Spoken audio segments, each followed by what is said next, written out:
saya mulai melihat ya.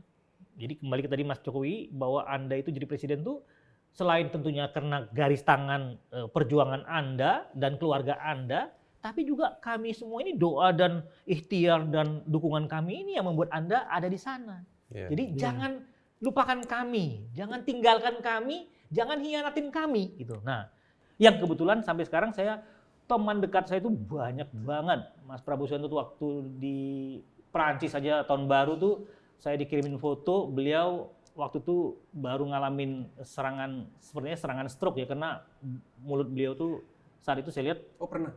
Saya dikirim foto, dilihat, saya lihat, itu bibir beliau tuh mencong atas bawah, itu betul-betul parah waktu itu. Karena kan ya rahasia umum lah kalau lihat Pak Prabowo ini kesehatannya udah ya Pak Prabowo, saya kan dari dulu 2004 udah di ring satu negara ini, bergaul dengan semua menteri, semua jenderal bintang 4 gitu. Jadi saya tahulah informasi apapun saya tahu gitu ya. Nah,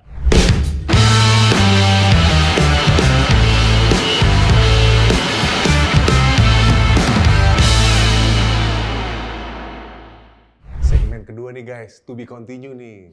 Sama tetap aja Bang Johan Silalai.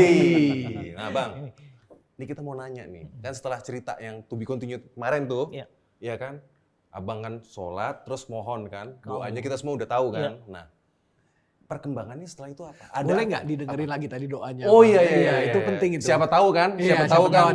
Siapa tahu? Iya. Abang adik-adik berdoa kita apa? Memohon betul. apa di sana? Nah, ini juga kan maksudnya sebagian orang kan kadang-kadang masih nggak percaya gitu ya, apa benar sih doa kita itu dijabah atau dijawab oleh Tuhan atau Allah di Ka'bah. Kan katanya ada 2 nih di tanah suci itu yang sangat manjur atau tokcer lah gitu loh. Berdoa itu katanya ya di Ka'bah atau di Raudah, di makamnya Nabi, di Masjid Nabawi ya, Madinah. Selain di Makkah ya kan, di masjid ini yang kita pusatnya kiblat kita umat Islam. Jadi saya merasa sebenarnya, makanya mungkin ini kesempatan juga saya kepada Mas Joko Widodo, Presiden Joko Widodo, bahwa saya selalu diingatin nih, contoh kayak rezeki gitu kan, kita diingatin selalu di Islam, ya di Kristen atau di agama apapun, kalau kamu terima rezeki itu sadarilah bahwa belum tentu rezekimu itu semuanya rezekimu. Itu bisa dan memang sepatutnya itu pasti ada banyak rezeki orang lain yang dititipkan kepadamu, yang harus kamu salurkan. Apakah ke anak yatim, atau ke sahabat, atau ke saudara, atau siapapun yang membutuhkan pertolongan kan. Itu rezeki. Lah terus saya sampaikan ke Mas Joko Widodo, ke Presiden Jokowi, supaya Mas Joko Widodo, Presiden Jokowi mengingat bahwa Anda menjadi Presiden Republik Indonesia itu belum tentu hanya karena doa dan usaha Mas Jokowi. Itu bisa saja karena doa dan usaha kita semua. Rakyat Indonesia. Rakyat Indonesia. Terutama juga kita para pendukung ini semua. Bukan hanya saya mungkin yang sholat sunnah 2 rakaat di Ka'bah ya. Mungkin banyak yang lain. Mungkin mudah-mudahan dengan kisah nyata testimonial pengakuan saya ini akan banyak yang lain akan mengaku yang sama kan. Karena bukan hanya saya ya pasti yang sangat cinta kepada Indonesia, kepada bangsa negara ini, yang ingin bangsa negara ini aman, damai, adil, sejahtera, ya kan? Banyak yang lain. Saya yakin saudara kita itu banyak semua yang nasionalisme dan idealisme itu sangat kuat. Jadi saya mulai melihat ya. Jadi kembali ke tadi Mas Jokowi bahwa Anda itu jadi presiden tuh selain tentunya karena garis tangan perjuangan Anda dan keluarga Anda, tapi juga kami semua ini doa dan ikhtiar dan dukungan kami ini yang membuat Anda ada di sana. Jadi jangan lupakan kami, jangan tinggalkan kami, jangan hianatin kami gitu. Nah, ini contoh kisah nyata saya. Mungkin Mas Jokowi, Presiden Jokowi ini nggak tahu ini kisah ini. Belum pernah saya bahasin dengan beliau. Nanti mungkin dengan podcastnya jadi tahu beliau. Jadi ceritain ke kita aja rahasia. Rahasia dulu ya. Rahasia walaupun ada yang rahasia. Jangan bilang-bilang ya. Rahasia. Nah, jadi saya yang tadi saya cerita, pada saat peristiwa, kan saya 2011 nih. Ibadah haji kalau nggak salah mungkin ya di atas Agustus ke atas itu kalau nggak salah itu ya. Saya lupa, bisa kita lihat tuh cek masa ibadah haji tahun 2011. Kemudian kisah saya dengan Pak Agung dihubungin oleh Mas Joko Widodo, Wali Kota Solo itu. Kembali ke Cita Segmen pertama Segmen tadi. tadi. Begitu, saya juga enggak pernah nyangka loh, karena saya sama Pak Agung lagi santai, tiba-tiba ada telepon dari Wali Kota Solo. Bahas tentang kisruh Kongres PSSI yang gagal gitu ya. Dan beliau, saya dengar di kuping saya gitu, bagaimana Wali Kota Solo Mas Joko Widodo itu minta ke Pak Agung, bagaimana kalau kisruh Kongres PSSI ini dibereskan di Solo, saya siap sebagai tuan rumah memfasilitasi semuanya. Kemudian saya terbang sama Pak Agung Gumelar, sama Bang Agung ke Solo, ketemu Mas Joko Widodo, membahas banyak hal. Mungkin Mas Jokowi juga lupa ini. Di sini saya ceritakan, saya kisahkan, supaya semoga Mas Joko Widodo, Presiden Jokowi melihat podcast ini, mudah-mudahan tersentuh hati nuraninya ya, supaya tahu bahwa kami ini sahabat-sahabatmu, saudara-saudaramu tuh menjunjungmu tuh jadi presiden tuh betul-betul itu sangat sakral ini, bicara dengan Darah dan air mata. Cinta. Oh, iya, dengan cinta itu yang terpenting Dengan ya. cinta kita Ini dukung curhat. dia. Dalam ini dia minum lagi. Aduh. karena biasa kalau agak sedih itu kita pasti kering tenggorokan. Harus didorong pakai air gitu ya. Lanjut Mas. Lanjut ya. Terus. Kembali ke laptop ya. Iya. Nah, jadi kembali ke waktu kami ke Solo, di situ saya Allahu Akbar, saya bilang gitu. Kenapa? Karena saya mulai nangkap. Saya juga kebetulan ya cukup peka diberikan Tuhan ya, karunia gitu. Bisa Feeling ya, feeling. Iya, udah ada feeling. Oh, karena kan kita udah dengar kisah-kisah seorang wali kota Solo, kota kecil yang orangnya deso, sederhana gitu ya, merakyat dengan semua persepsi yang berhasil dibangun kepada publik nasional. Kita udah dengar. Saya pun semangat diajak Bang Agung Gumelar terbang ke Solo ketemu Mas Jokowi untuk membahas permintaan Mas Jokowi waktu lewat telepon itu. Telepon. Nah, pada saat kami mulai ngobrol itu, saya menangkap sinyal ya bahwa ini Mas Jokowi ini punya ambisi nih, punya rencana ini untuk tampil di nasional. Kenapa? Karena mengundang supaya kongres di kisru kongres PSSI itu yang waktu itu liputan semua media kan dahsyat ke kisru kongres PSSI itu betul-betul ratingnya nggak ada yang bisa ngalahkan kan ya saya memang udah terlatih sejak 2004 ada di ring 1 SBJK sampai terpilih jadi presiden dan wakil presiden. Jadi saya udah biasa. Saya jadi penasihat advisernya Pak Yusuf Kalla, ya sama Pak SB juga saya membantu. Ya nama-nama besar, Bang Hatta Rajasa, Mensesteknya saya banyak membantu, mendukungnya gitu ya. Pak Sudi Silalahi almarhum juga saya banyak membantu. Bang Joko Sianto juga. Oh iya ini ada Bang Joko Sianto juga nih, senior sahabat saya ini ada di ya kan beliau juga pendukung Pak SBY dan Demokrat gitu ya. Mungkin juga ada di kubu Pak Prabowo Subianto sekarang. Terlalu banyak nama. Nah, jadi pada saat saya lihat itu, ini sepertinya Allah menjawab doanya tadi. Doa saya yang dengan nangis 3 kali saya minta ke Allah, selamatkan bangsa negaraku dari Prabowo Subianto. Selamatkan bangsa negaraku dari Prabowo Subianto. Ketiga kalinya saya penutupnya. Selamatkan ya Allah bangsa negaraku dari Prabowo Subianto. Kenapa? Karena saya punya data, informasi lengkap tentang kisah Pak Prabowo Subianto dari sejak berkarir di TNI sampai dipecat dengan tidak hormat sebagai Jenderal Bintang 3 jabatan Pangkostrat ya waktu itu ya. Iya, nah, ya kenapa? Sumber saya selain media ya, sahabat-sahabat, belum saya itu bersahabat dengan Pak Prabowo itu, maksudnya bukan Pak Prabowo ya, maksudnya dengan senior Pak Prabowo, yaitu kan Bang Agung Gumelar, Pak Wiranto, Bang Hendro Priyono, Bang Luhut Panjaitan, Bang Joko Suyanto, saya lupa, Pak Sutanto, itu senior Pak Prabowo itu semua itu ya, jauh kan. Nah, sangat dalam saya bersahabat dengan mereka. Jadi informasi apa yang saya nggak tahu?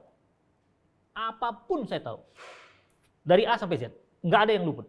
terlalu lama kami bersahabat, sangat dekat, dan terlalu banyak kami membahas kisah mereka dengan Pak Prabowo Subianto. Jadi ya pada saat saya ketemu di Solo itu, di situ saya udah oke. Memang udah ada selentingan bahwa Pak Jokowi mulai ada yang ngelempar mau maju ikut Pilgub DKI. DKI.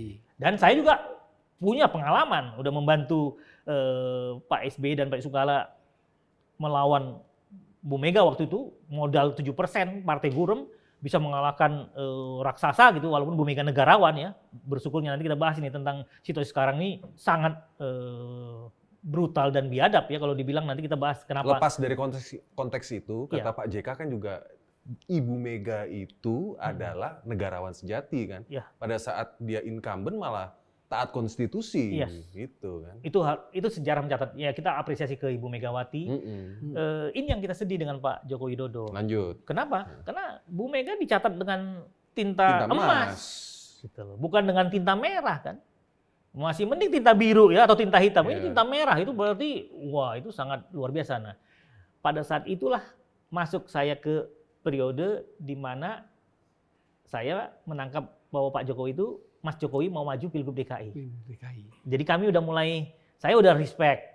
Termasuk saya berkenalan di situ dengan juga Mas Rudi Haryatmo. Karena beliau kan juga pengurus PDIP Solo. Enggak, sepak bola. Oh iya. Beliau wakil wali kota, tapi beliau ini penggemar berat sepak bola. Sepak bola, betul. Jadi, dan beliau juga kalau nggak salah ikut di komite eksekutif PSSI kalau nggak salah waktu itu. Saya nggak hafal sih. Pokoknya beliau petinggi PSSI juga, Pak Mas Rudi Haryatmo. Nah, saya udah Hadi Rudiatmo, tapi panggilannya Mas Rudi gitu ya. Nah, jadi saya udah intens ngobrol dan saya jadi dapat inside story lah tentang semuanya gitu. Nah, sampai akhirnya masuk ke kisah yang ada di podcast yang saya sudah cerita. Bagaimana Mas Jokowi, Wali Kota Solo, maju Pilgub DKI dan menelpon saya, minta tolong dibantu untuk memenangkan Pilgub DKI. Dan di situ yang di Masjid Koja Amir Biki Tanjung Priok itu yang saya bikin kesepakatan. Nah, saya udah bicara sebenarnya. Ya kalau dibilang itu saya ikut bersalah ya, kalau ini sampai bangsa negara ini ternyata jadi terpuruk, jadi ngalamin masalah akibat brutal dan biadabnya situasi politik dan demokrasi sekarang ini terkait Pilpres 2024. Semoga tidak terjadi. Ini juga saya terpanggil lah, Mas. Saya turun gunung itu ya inilah menggugah semua saudara-saudara kita ini gitu ya, supaya puluhan tahun itu kan itu nilai-nilai yang kami bangun, yang kami bahas, yang kami sepakati itu kan bukan nilai-nilai remeh-temeh. Ini bicara nasib 270 juta orang, nasib anak-anak kita, cucu-cucu kita ini nggak main-main. Itulah yang membuat saya terpanggil membantu Mas Jokowi, karena saya pikir ini adalah sekuensnya, rangkaian dari jawaban Tuhan yang Maha Kuasa, jawaban Allah Subhanahu wa taala terhadap doa saya di depan Ka'bah setelah tawaf wadah, sholat sunnah 2 rakaat. Bergulirlah saya mendukung beliau. Dan itu saya bilang pada saat kami bikin kesepakatan, 3 kesepakatan mulia di depan altar masjid di Masjid Koja Tanjung Priok Amir Biki itu, ketiganya saya bilang, Mas Jokowi, insya Allah saya bantu Anda jadi Gubernur DKI, dan setelah itu Mas Jokowi akan maju pemilihan presiden, akan saya bantu juga, saya dukung. Saya minta kalau jadi pemimpin, Mas Jokowi mohon berkenan jadilah pemimpin yang amanah dan istiqomah. Nggak lama beliau siap Mas Johan, salaman kami, hijau kabun. Itulah sejarahnya, dan buat saya sampai akhirnya saya all out membantu Mas Jokowi, Wali Kota Solo, naik menjadi Gubernur DKI, sampai jadi kemudian presiden. maju lagi jadi presiden. Itu ada dongeng lagi yang tadi saya udah buka, bahwa kami waktu itu bertiga itu mengawal dari nol sebenarnya, waktu mulai mau masuk jadi Gubernur DKI, kemudian menjadi calon presiden, sampai jadi menang di pemilihan presiden. Waktu itu kami bertiga dengan 2 sahabat saya, senior saya, ya Mas Budi Gunawan dengan Bang Syafruddin. Walaupun itu sebagai pribadi ya mereka, karena waktu itu mereka masih menjadi anggota Polri yang terpanggil. Karena mungkin saya kan dari 2004 memang core-nya, keahliannya dalam pemilihan presiden. Jadi memang saya itu bahkan pernah beberapa kali sih saya pernah Bang Safrudin tuh waktu udah bintang 3 datang beberapa saudaranya, rektor, profesor, ada 5 orang mungkin dari Sulawesi. Saya tuh agak kaget Bang Safrudin mengenalin ini Johan Osilalai, guru politik saya. Saya kaget juga sih. Karena saya merasa kita tuh kakak beradik ya, sahabat lah. Jadi kita karena kecintaan kita kepada bangsa negara ini, tapi satu hal yang pasti gitu ya, ya saat itu saya sangat tahu persis bahwa Bang Safrudin sebagai Kadif Propam maupun Mas Budi Gunawan sebagai Kalemdikpol itu kan jabatan yang istilahnya masih nothing lah di bahwa Mas Budi Gunawan tuh bintang 3 tapi Kalemdikpol gitu, nggak punya otoritas apa-apa gitu loh. Ya beda dengan sekarang yang namanya Mas Listio Sigit ya, Kapolri kan. Itu yang nggak main-main. Ini ke sahabat saya Mas Listio Sigit juga, Mas Nun Sewu mohon berhati-hati, mohon ya istighfar ya. Mungkin Mas Listio Sigit karena Katolik, saya nggak tahu Nasrani ya, ingat Tuhan, ingat masa depan, jaga betul-betul bangsa negara ini, apalagi institusi Polri. Karena kayak saya tadi bilang bahwa 2014 kami, walaupun saya waktu itu banyak berkolaborasi dengan Mas Budi Gunawan, dengan Bang Safrudin, nggak sama sekali, nggak ada istilahnya Polri itu cawe-cawe gitu ikut. Kenapa? Wong presidennya Pak Susilo Bambang Yudhoyono. Kemudian yang maju pilpres dari kubu lawan kita gitu ya, lawannya Mas Jokowi dengan Pak JK itu adalah Pak Prabowo Subianto dengan Bang Hatta Rajasa. Senior yang sahabat dekat saya juga yang punya sejarah dalam dan panjang dengan saya. Kalau saya testimonial itu bisa jadi kisah yang lain lagi nih. Berjilid-jilid. Tapi kembali ke tadi. Besan presiden loh itu loh. Iya, saat Makanya. itu. Dan agak beda sedikit. Beti kan yang beda-beda tipis. Dengan sekarang. Kejadian sekarang ini ya. Ya, cuman sekarang ada IPAR, udah perannya udah selesai, tersingkir jadi ketua MK gitu ya. Kemudian ya ini untuk mengantarkan ponakannya yang kemudian anaknya presiden. Nah, ini sedang kita hadapin gitu ya. Tapi satu, saya ini sebenarnya punya kisah yang lain ya terkait dengan Pak Prabowo Subianto ini. Saya pribadi ke Pak Prabowo ini ya respect sebagai manusia gitu. Karena Pak Prabowo Subianto ini juga punya kelebihan dan punya kekurangan sama seperti kita semua gitu. Cuman ya ke Mas Prabowo ini kalau saya bercanda gitu ya, kalau boleh bercanda kita ini sekarang ini pengennya tuh Mas Ganjar Pranowo bisa bilang ke Pak Prabowo gini, Pak Prabowo kasihan Mas Prabowo udah berat kesehatannya, biar saya saja yang jadi presiden gitu kan. Atau bisa juga bercanda ke adik saya Gibran gitu, Mas Gibran Anda masih panjang perjalanan hidupnya. Baru 36 tahun, baru 2 tahun jadi wali kota. Kalau Anda jadi presiden pun dibatasin cuma 2 periode 10 tahun gitu loh. Masa Anda nanti selesai jadi presiden terus masih muda ngapain gitu loh. Yang Pak Jokowi, Mas Jokowi bilang tuh ojo ke susu. Kenapa? Iya, terutama ojo ke susu itu kan itu kan bagus kan, jangan terburu-buru. Ngapain? Apa yang harus dikejar gitu loh. Dengan kesusu mau jadi presiden. Karena jangan lupa. Tapi ada rame di TikTok. Ojo kesusu, ojo gerusa-gerusu. Anakku harap melu katanya. Oh itu ya. Jadi ketika jadi puisi juga ya. Jadi puisi. Minum dulu Bang. Jadi ojo kesusu. Ada di komik-komik tuh. Ojo gerusa-gerusu. Anakku harap melu. Anakku harap melu ya. Oh ikut toh ya. Saya lihat di TikTok nih jaya-jaya aja nih. Jago ya bangsa ini paling kreatif ya. Nah, yang unik dari saya ini juga kalau saya takut sekali sama Tuhan, sama Allah gitu ya. Kenapa? Coba lihat. Doa saya tahun 2011. Itu kan saya di depan Ka'bah loh. Jadi Mas Prabowo, Nun Sewu Mas. Jadi saya itu bukan nggak ada.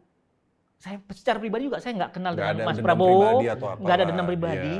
Tapi ini bicara tentang nasib dan masa depan ratusan juta orang. Kita bangsa nomor 4 terbesar di dunia, terbanyak di dunia rakyatnya gitu.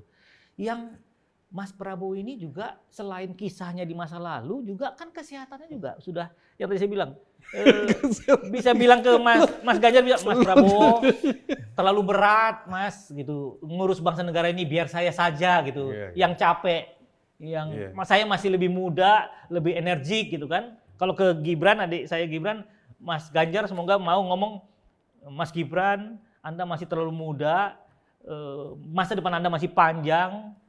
Kasihan, masih jangan punya buru-buru, waktu buat ojo ke belajar. susu ya.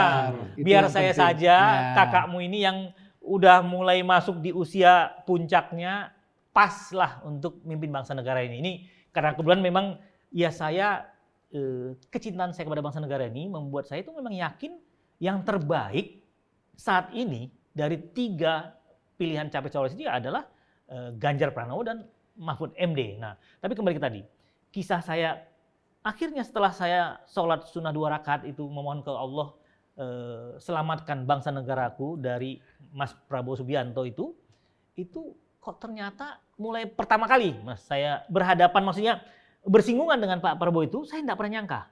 Itu kapan sih sebenarnya gitu ya? Sebelumnya sebenarnya. Sebelum 2011. Ini seru ini. Kisah apa? Kisah saya, ini belak-belakan lagi nih. Kita bocorin gitu ya. Kisah hidup saya di masa lalu dengan Wakil Presiden Muhammad Yusuf Kalla, Pak JK. Ini Pak JK, mohon izin saya buka sedikit-sedikit, bocorin sedikit-sedikit, tapi nggak sampai kebablasan gitu. Nanti tujuannya untuk kebaikan kok gitu ya. Kecuali nanti situasinya membuat bangsa negara ini meminta saya harus membuka semuanya gitu demi kebaikan. Yang penting bukan fitnah dan hoax. Ya, betul. Dan insya Allah, Bismillahirrahmanirrahim, dengan nama Tuhan yang Maha Kuasa, saya pertanggungjawabkan semua pernyataan saya ini dunia dan akhirat. Karena kita dunia ini kan cuma senda gurau dan permainan katanya. Kehidupanmu yang sesungguhnya itu nanti yang di akhirat nanti. Wong cuma sebentar kok, kalau hitungan dari akhirat tuh kita katanya hitungan dari sorga atau di akhirat tuh jam usia kita manusia itu katanya cuma hitungan menit kalau nggak salah ya. Kita itu kalau usia kita anggaplah 80-90 tahun, itu hitungan menit kalau hitungannya di akhirat. Mungkin detik kali malah. Detik mungkin malah. Detik malah. Itu yang kita juga menghimbau ini kepada senior-senior kita ini yang mau ya ingat gitu loh, sebentar kok ini hidup di dunia ini sebenarnya, terutama kepada Mas Joko Widodo, Presiden Jokowi ya. Termasuk juga ke Ibu Iriana Jokowi, kepada anak-anaknya ya Mas Gibran, terus adik saya Bobby dengan istrinya Kahiyang, atau dengan Mas Kaisang, adik saya Kaisang gitu ya, itu supaya ya ingatlah eling sing waspodo katanya, eling dan waspada gitu ya.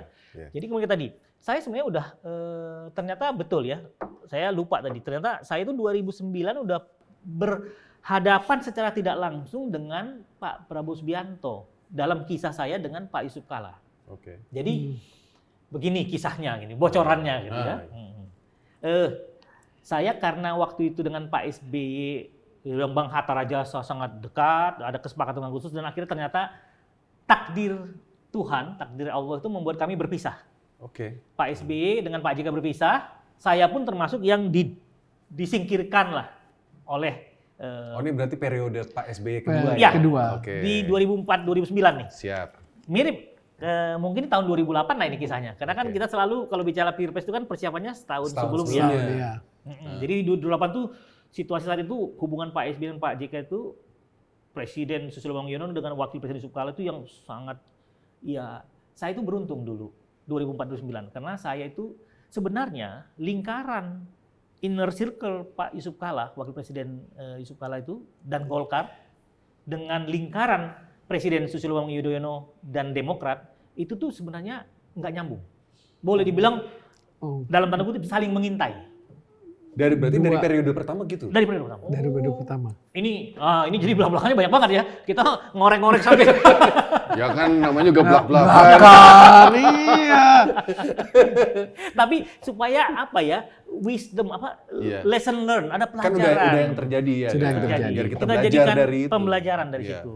Jadi saya uniknya, saya itu kebetulan, ini semua karena Tuhan. Mungkin karena doa saya, waktu sumpah saya ke Tuhan, waktu Pak Harto turun. Jadi saya tuh dibimbing tuh memang akhirnya dekat terus di lingkaran elit kekuasaan ring satu negara ini. Ya presiden ke presiden. Dengan istana itu saya selalu kok yang dilala itu bersinggungan terus lah gitu ya. Nah, yang unik dari situasi saya dulu, sejarah saya itu adalah saya bisa dekat di ring satu di inner circle-nya Pak Yusuf Kalla. Baik Pak Yusuf Kalla secara keluarga besar Bugis Makassar, saya dekat dengan sahabat ring satunya beliau, juga dengan Golkarnya. Saya juga dekat dengan Pak Susilo Bambang Yudhoyono dan lingkaran Demokrat dan lingkaran inner circle-nya. Ya kalau kita bicara Pak SBY dulu, Pak Sudi Silalahi, Almarhum lah ya. Pak, ya almarhum Pak Bang Joko Suyanto, Pak Sutanto, Bang Hatta Rajasa, itu saya bukan dekat ya, dalam kalau istilah saya itu. Terlalu banyak yang kami laluin gitu ya. Nah, dengan Pak Yusuf Kalla juga saya dekat sehingga saya itu bisa dibilang mungkin saat itu unik. Saya satu-satunya orang yang ya bisa masuk nih. Walaupun kemana-mana ya. Kedua inner circle-nya. Walaupun kadang-kadang gini, kalau di kubu Pak JK kadang-kadang dibisikin hati-hati itu orangnya SBY yang disusupin ke kita katanya kan. Tapi giliran saya di lingkaran Pak SBY, hati-hati itu tuh orangnya Pak Yusuf Kalla yang disusupkan ke kita gitu. Itu juga ada pahit getirnya juga gitu. Tapi sejarah membuat saya ternyata tersingkir dengan Pak JK. Saya difitnah saya dulu. Nanti belak-belakan yang lain ya. Itu banyak. Terlalu banyak yang kita buka. Nggak apa-apa, ya. Lanjut Mas. Lanjut ya. Asik juga ini dongengnya ya.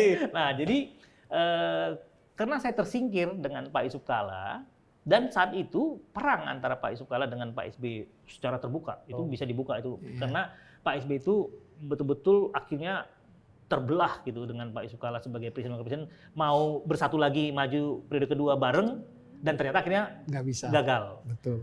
Karena saya juga ikut disingkirkan karena difitnah. Padahal saya sama Bang Hatta Rajasa itu wah Mensesnek tuh dalam banget sejarahnya tuh. Kalau saya bikin testimonial bisa panjang lagi nih. Mungkin 2-3 podcast lagi tuh nanti. Nah, jadi kembali ke Pak Yusuf Kalla itu bertanya ke saya empat mata gitu sering kita bicara berdua di ruangan wakil presiden di istana wakil presiden. Gimana Han ya? Ini saya ternyata kita udah nggak sama Pak SBY gitu ya. Dan saya dipaksa dan situasi yang saya tuh Golkar itu diposisikan mau di attack diturunkan ke dari partai waktu itu mereka pemenang loh Golkar pemilu 2004 mau di attack supaya turun karena Pak SBY punya ambisi Demokrat mau diangkat jadi partai pemenang kan. Dan memang dibikin chaos. Nah dalam satu chaos itu saya sama Pak JK itu ini Pak JK juga kebetulan mendukung sahabat saya Anies Baswedan ini. Ya kisah saya juga dengan Mas Anies Baswedan nama Pak JK itu panjang itu nanti lain lagi kisahnya ya. Nah jadi saya berdua gimana Han ya saya ini Golkar ini di pundak saya nih sebagai ketua umum. Kalau sampai nyungsep habis saya Han gitu. Punya kita berdua bahas banyak sekali pertemuan kita empat mata. Saya rekomendasikan ke Pak JK. Udahlah Kak gitu, Daeng gitu ya, Pak JK gitu ya. Carilah jenderal suku Jawa untuk jadi cawapres Pak JK. Karena Golkar waktu itu kan pemenang pemilu 2004. Nggak pantas dong kalau 2009 jadi partai ayam sayur gitu yang nggak nyalon, nggak nyapres kan. Hanya gara-gara takut sama Pak SBY sebagai presiden incumbent kan. Yang partainya masih partai gurem, Partai Demokrat itu 7%. Cuman figurnya waktu itu kuat ya? Iya, dikuatkan juga sih sebenarnya. Branding ya? Iya, nanti Branding. kalau kita cerita sih, ya BT-BT juga sih dengan Pak yang di situasi yang dia sekarang. Ya, Pak Presiden Joko Widodo sekarang gitu. Karena saya ada di dalam lingkaran mereka terus gitu dan mungkin bahkan kadang-kadang banyak informasi yang mereka pun nggak tahu, saya lebih tahu karena saya kan ngiter di semua lingkaran inner circle ini kan saya kalau istilah kita itu connecting the dot gitu ya. Dari si A, kalau kita bergaul dengan semua ring satu, kalau kita kumpulkan itu gambarnya itu lebih tajam resolusinya. Ini buat adik-adik saya generasi milenial, Gen Z itu kalau mau tahu ya cara-cara intelijen juga kan kayak gitu. Ngumpulkan itu dari tapi asal sumbernya semua A1 ya, maksudnya yang pelaku-pelaku di lapangan atau pelaku sejarah. Kalau kita kumpulkan lagi kan jadi resolusinya kalau kita cuma dari 3 orang mungkin resolusinya lebih blur gitu. Tapi kalau kita kumpulkan dari 10 orang itu resolusinya pasti lebih tinggi sehingga jelas. Kita melihat gambar itu gitu. Nah, Pak JK akhirnya suatu hari bilang saya, ini terkait dengan Pak Prabowo Subianto nih, karena kok Tuhan itu mengatur sejarah hidup saya ini yang keempat loh saya berhadapan dengan Pak Prabowo Subianto dalam tanda kutip ya, berhadapan dengan Pak Prabowo Subianto, Mas Prabowo Subianto. Yang kebetulan sampai sekarang teman dekat saya itu banyak banget. Mas Prabowo Subianto tuh waktu di Perancis saja tahun baru tuh saya dikirimin foto beliau waktu itu baru ngalamin sepertinya serangan stroke ya, karena mulut beliau tuh saat itu saya lihat, pernah? Saya dikirim foto, dilihat, saya lihat, itu bibir beliau tuh mencong atas bawah, itu betul-betul parah waktu itu. Karena kan ya rahasia umum lah kalau lihat Pak Prabowo ini kesehatannya udah ya Pak Prabowo, saya kan dari dulu 2004 udah di ring satu negara ini, bergaul dengan semua menteri, semua jenderal bintang 4 gitu. Jadi saya tahulah informasi apapun saya tahu gitu ya. Nah, jadi Pak JK pada saat pertemuan kami itu bilang, sudah ada calon wakil presiden saya, jenderal orang Jawa. Ya saya juga kan karena jaringan saya kuat, saya udah tahu. Gitu. Saya bilang kan ke Pak JK, saya tahu, Daeng, saya bilang kan. Kau tahu aja Han. Gitu. Beliau dengan sumringah nanya ke saya, gimana Han? Kalau saya, ini berarti 2008 ya?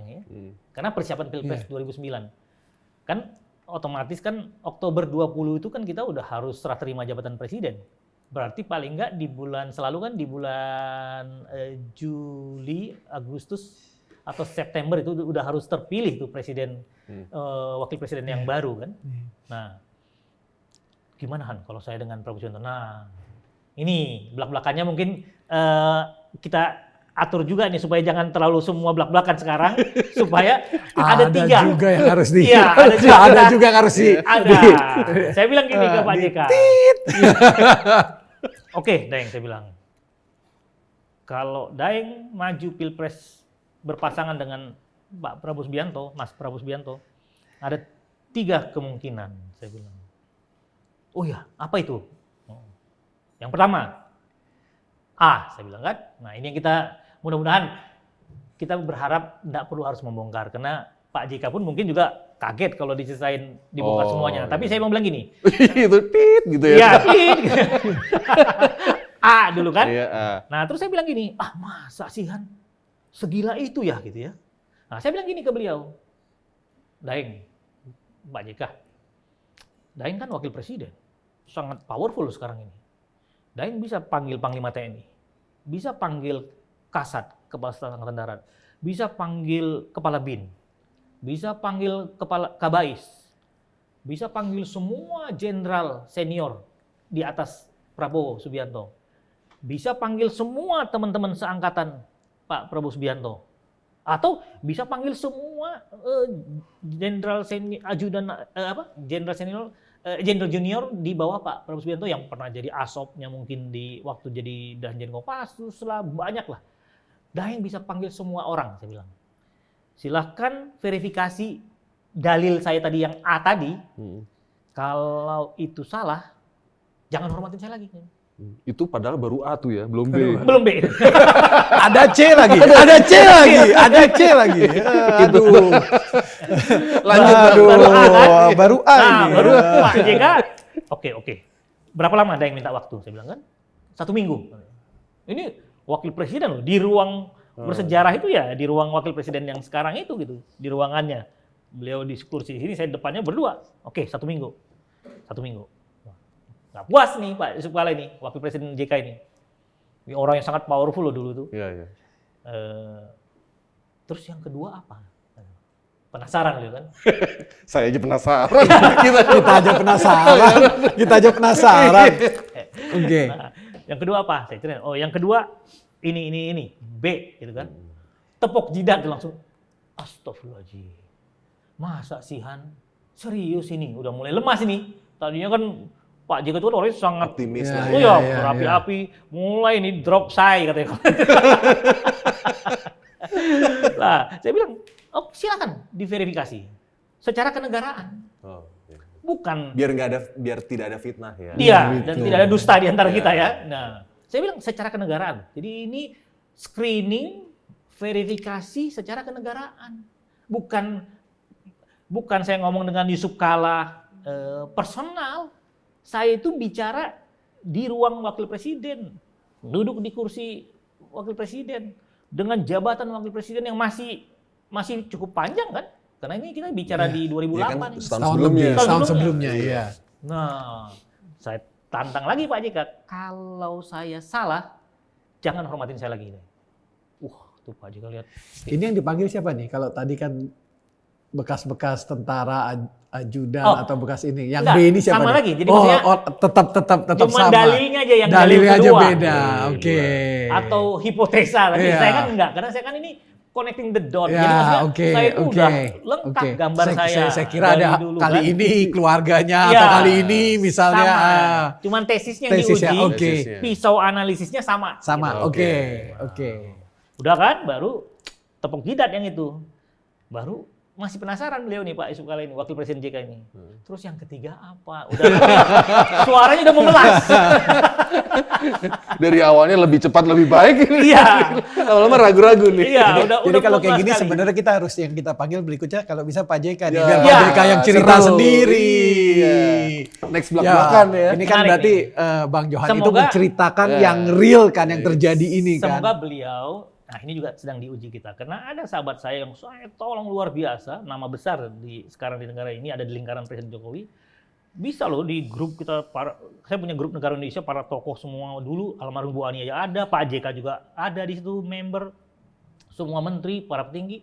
Dia bisa bantah saya loh dengan semua kisah yang saya lakukan dengan dia dan saya membantu dia gitu ya, terkait dengan Bang Luhut Panjaitan.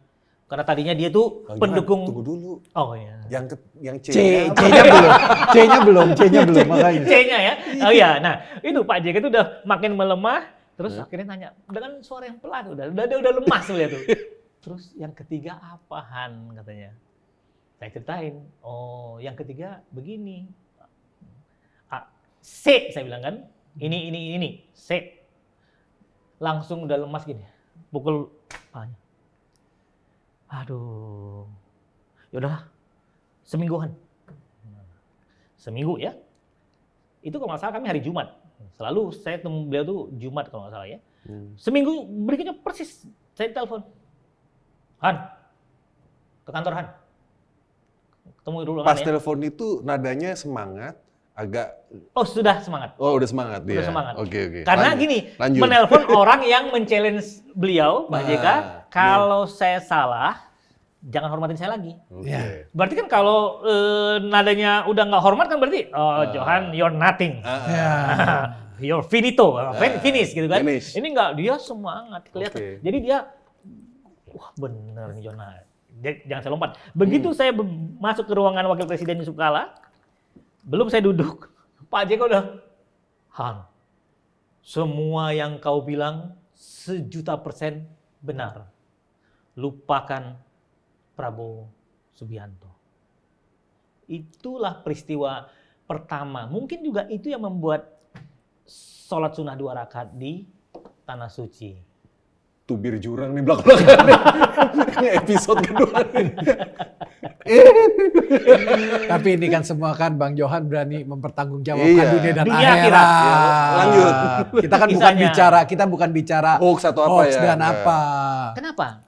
Lah, bagaimana saya tidak sholat sunnah 2 rakaat khusus hanya memohon ke Tuhan yang Maha Kuasa, Allah Subhanahu wa Ta'ala, supaya selamatkan bangsa negara ini dari satu nama. Kenapa? Karena 2008 loh ya. 2008. Bukan 2009 loh.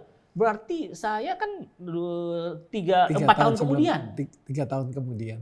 Iya, 3 tahun kemudian, sorry ya, 2008 ke 2011. 3 tahun kemudian. Bagaimana saya nggak sambil nangis? Karena survei, ngeri kalau Nomor bahas itu. 1 ya. Nomor 1 Pak SBY, tapi Ya, ini tapi kan istilahnya hilang lah. Kandidat presiden nomor 1. Di bawahnya nggak ada nama. Nggak ada. Termasuk Mas Joko Widodo itu nggak ada saat itu. Tahun 2011 tidak ada. Kalau nggak salah beliau baru mulai muncul di 2011 akhir atau 2012 ya. Setelah Kalau dia nggak jadi salah kan gubernur, setelah dia jadi gubernur Iya, tahun iya. kedua itu Iya. baru mulai muncul. Betul. Nah, kenapa saya niatkan 2 rakaat itu sebenarnya kalau saya sadarin karena peristiwa kenegaraan menurut saya itu dalam tanda kutip ya. Peristiwa kenegaraan kan karena saya meminta kepada Wakil Presiden Yusuf Kala untuk memverifikasi, untuk men-screening, untuk menguji pernyataan saya atau dalil saya tadi tentang 3 hal tentang Mas Prabowo Subianto yang menggunakan seluruh aparatur kenegaraan kita dari tingkat tertinggi sampai yang terendah. Jadi istilahnya pisau bedahnya itu udah negara udah. Yang minta memverifikasi, dan itu seminggu kemudian dengan 2 jempol Pak Yusuf Kala bilang semua yang kau bilang 1.000.000% benar. ABC itu ya? ABC itu. Satu pun nggak ada yang meleset dan miss. Nah disitulah saya ada kesalahan juga sebenarnya. Kenapa? Ya karena kan saya cuma ingin niat itu menyelamatkan masa depan bangsa negara ini. Waktu itu saya pikir begitu dengan Pak JK batal, selesai Pak Prabowo, dan saya juga akhirnya nanti yang ada kisah nama lain juga setelah itu kita berburu dalam tanda kutip itu berburu mencari figur cawapres Pak JK Jenderal Jawa gitu. Ada satu nama itu ada skandal seru lagi tuh kisahnya sampai akhirnya saya yang bilang udahlah Daeng Pak Wiranto aja lah. Karena apa? Karena Golkar juga waktu itu memang membutuhkan dukungan partai politik yang lain juga. Nggak mungkin dong Golkar walaupun dia masih pemenang pemilu 2004 di 2009, tapi kan nggak lucu juga kalau Golkar maju sendiri. Pak Wiranto itu pada waktu itu pemenang konvensi ya? Konvensi. Bukan. Udah punya Hanura beliau waktu itu. Oh iya. Udah punya Hanura. Pak Wiranto tuh maju Pilpres itu di 2004. Oh yang iklannya gantungan di Metro Mini itu ya? Wah nggak ingat saya. Iya, tapi 2004 ya. 2009 Pak Wiranto, saya lah yang akhirnya menyampaikan ke Pak JK, ini Pak Wiranto. Oh beliau aja nih gitu? Iya. Dari mulut saya keluar ke Pak JK karena keluar satu nama, itu jangan karena nggak terkait dengan Pilpres sekarang. Saya juga yang membatalkan. Dan Pak JK, beliau Wakil Presiden baru tahu dari saya. Batal lagi tuh satu nama jenderal, kebetulan ayahnya Jawa Timur, ibunya Jawa Barat. Yang hampir, yang saya bilang ke Pak JK, wah Daeng, itu cerita panjang nih kan minggu-minggu berikutnya. Kalau ini Daeng umumkan, selesai kita semua. Kenapa? Loh Daeng nggak tahu bahwa beliau tuh baru begini dengan menteri ini gitu loh. Wah kalau Daeng umumkan, geger negeri ini, ambruk semua. Wah, tepuk jidat lagi. Nah, setelah itu lain kali. Itu nanti. Interest saya cuma sama Prabowo dulu nih, karena dia yang ada di dalam gambar besok Pilpres itu ada gambar dia lagi. Kalau yang jenderal-jenderal itu kan nggak ada. Betul. Yeah. Dan misi kita kan juga mengingatkan ya. Saya sebenarnya berharap sekali kayak Pak Prabowo gitu ya. Kalau melihat kesehatan beliau udah sangat berat ya. Bahkan yang saya sedih dan prihatin dengan Mas Prabowo Subianto ini juga kalau lihat dalam diskusi dalam debat udah mungkin karena beliau mengalami beberapa kali, saya nggak tahu ya, nggak boleh fitnah dan ini, tapi saya tahu bahwa udah pernah berapa kali stroke, ya itu udah rahasia umum lah gitu ya. Tapi kayaknya udah berpengaruh ke sebagian memori beliau, karena kalau ditanya itu sering ya nggak akurat ya antara pertanyaan dengan jawaban. Waktu itu lagi rame itu yang di acara 13 tahun Mata Najwa itu. Yang Pak siapa namanya? Cawapres Mahfud nanya iya Pak Mahfud bertanya sesuatu tapi dijawabnya tidak sesuai dengan apa yang Pak Mahfud tanya. Saya sebenarnya kasihan dan ini ke Pak Prabowo ini terlalu memaksakan diri, dan ini juga yang sebenarnya membuat kita kenapa turun gunung gelisah. Kenapa? Ya ini udah rahasia umum bahwa ya dengan masalah bangsa negara yang segitu demikian kompleksnya, dengan kesehatan Pak Prabowo dan usianya yang segitu sudah complicated ya, sebenarnya yang kita tangkap Presiden Jokowi, Ibu Iriana Jokowi dan keluarga ini sebenarnya mendorong Gibran itu bukan jadi wakil presiden sebenarnya, mau menjadi presiden yang ya paling mereka tinggal menghitung hari kalau sampai amit-amit gitu ya Pak, ya bukan amit-amit ya, sorry ya. Bang Johan atau gimana? Enggak lah Bang Johan, kita doakan semua berbahagia dan berumur panjang. Sehat. Nah tapi gitu, kalau sampai ternyata Pak Prabowo ini ya kalau nggak kuat ngalamin tekanan masalah bangsa ini sedemikian beratnya, itu ya Gibran yang akan naik. Dan nanti saya ceritakan bahwa sebenarnya kalau dikaji-kaji ada banyak datanya nanti ya, bahwa antara Presiden Joko Widodo dengan Mas Prabowo Subianto ini sebenarnya saling menyandera. Mereka Ini punya, lanjut nih. iya, Next ya. Next Next ya. ya. Nah, Jadi Bang Johan, Hmm. pesan-pesan buat anak-anak Gen Z milenial itu apa? iya. Ini yang Di saya, Pilpres sekarang ini. betul. Ini Monggo yang silakan. saya tadi Di sudah kamera bercerita mana tuh? ya ke arah sini ya, Oh kamera sini, ya, oke. kepada ya adik-adikku generasi milenial, generasi zilenial, Gen Z atau Gen Z. Saya tadi udah cerita bagaimana kisah hidup saya dulu masih kuliah di ITB, mungkin mirip dengan kalian yang masih mahasiswa sekarang udah mulai bisnis, dari ya miskin sampai bisa alhamdulillah sukses dan mapan, sehingga merasa buat apa saya mikirin politik, buat apa saya mikirin kekuasaan, buat apa saya concern atau ikut-ikutan kepo gitu dengan pilpres gitu ya. Padahal sebenarnya apalagi kalian adik-adikku generasi milenial dan Gen Z yang sekarang ini ingin hidup damai, pencinta damai ya. Sekarang itu mereka. Kemudian sangat bergantung kepada teknologi informasi, internet, sangat bergantung pada gadget. Kemudian juga sangat suka traveling ya, hidup dengan bahagia. Semua ini kalau sampai kalian salah pilih pemimpin, kalian nggak melihat rekam jejaknya, apakah dia pernah melanggar HAM, pernah dituduh dan terbukti karena sampai dipecat sebagai Jenderal Bintang 3 aktif karena dianggap menculik para aktivis, atau ya kalau kita lihat ada yang baru katanya pengusaha punya usaha martabak, tapi kalau kita lihat sekarang martabaknya juga udah nggak ada di mana-mana gitu, berarti gagal. Terus jadi wali kota Solo lompat, kemudian baru 2 tahun tiba-tiba mau jadi wakil presiden. Kameramen gue aja ketawa. Track recordnya belum ada. Bagaimana mungkin memimpin, membenahin masalah bangsa negara yang sedemikian kompleks? Lihat rekam jejak, pelajari. Kalian adalah orang-orang yang sangat akrab dengan teknologi. Mudah sekali buat kalian, bisa lewat YouTube, bisa lewat Google, bisa lewat Instagram, banyak sekali sumbernya, supaya jangan sampai salah pilih pemimpin, jangan sampai salah pilih presiden dalam pemilihan presiden tanggal 14 Februari 2024. Mungkin itu yang saya sampaikan. Oke, sampai ketemu lagi di belak-belakan lain kali. Bye. bye.